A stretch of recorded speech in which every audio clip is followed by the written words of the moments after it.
जब जुपिटर आपकी कुंडली के 9वें भाव में बैठा होता है, अब आप देखिए जो धर्म का हाउस है वहां बैठ गया है कौन, जो सबसे लकीएस्ट प्लैनेट है। तो आप जितना धर्म की राह पे चलेंगे उतना अच्छा आपकी किस्मत आपका साथ देगी। ऐसे में आपको अपने पिता और अपने सीनियर्स से बहुत अच्छे से बना के रखनी चाहिए। जितना अच्छा अपने सीनियर्स से बना के रखेंगे उतना अच्छा आपके भाग्य में उन्नति होती ही रहेगी। अब देखिए यहाँ पे आपको गुरु जरूर बनाने चाहिए। वो गुरु चाहे स्पिरिचुअल गुरु ना हो, कोई भी आपका जो स्किल, अगर उसमें भी कोई आपका गुरु बनता है तो आप उस गुरु के सानिध्य में रह के अपने स्किल को बढ़ाइए, उससे आपको बहुत अच्छा फायदा मिलेगा। इसका कारण ये है कि 9वें घर से बृहस्पति जो है वो तीसरे घर पे दृष्टि डालता है अपनी 7वीं। तो आप अपने स्किल्स को और एनहेंस करना चाहते हैं तो गुरु की कृपा से वो स्किल और भी जल्दी एनहेंस हो जाता है।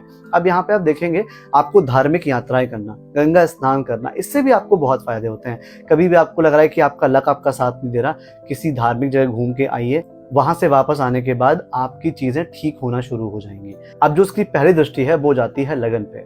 तो यहाँ पे जो ऐसी सोल्स होती हैं इनका मतलब होता है कि वो खुद को जानने आई है, सेल्फ की डिस्कवरी करनी आई है। कैसे?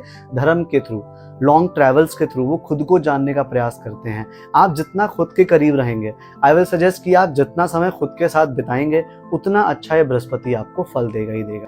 अब जो उसकी 7वीं दृष्टि है वो जाती है एफर्ट्स पे। ये आपके छोटे भाई बहनों को भी ब्लेस करती है। अगर आप एक एग्जाम्पल की तरह रहते हैं अपने भाई बहनों के बीच में, मर्यादा का पालन करते हैं, धर्म की राह पे चलते हैं, तो आपके भाई बहन भी आपका अनुसरण करते हैं और बहुत तरक्की करते हैं आगे जाके आपकी किस्मत से।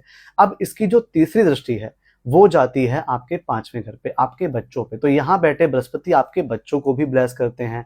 आपके बच्चे बहुत धार्मिक होते हैं, पढ़ने लिखने में अच्छे होते हैं, बुरी आदतों की तरफ उनका ध्यान ज़्यादा नहीं जाता। आप अपने बच्चों को भी अगर आप धर्म का पाठ पढ़ाएंगे, अच्छी वैल्यूज़ देंगे, तो उनके भाग्य में और भी ज़्यादा इजाफा होगा। आप ये मानिए 9th हाउस जो होता है वो हमारे पूर्वजों का होता है और 5th हाउस जो होता है वो हमारे बच्चों का होता है। लेकिन आप ये ध्यान रखिए कि हो सकता है कि जो हमारे पूर्वज हो वही हमारे बच्चे बन के आए हों।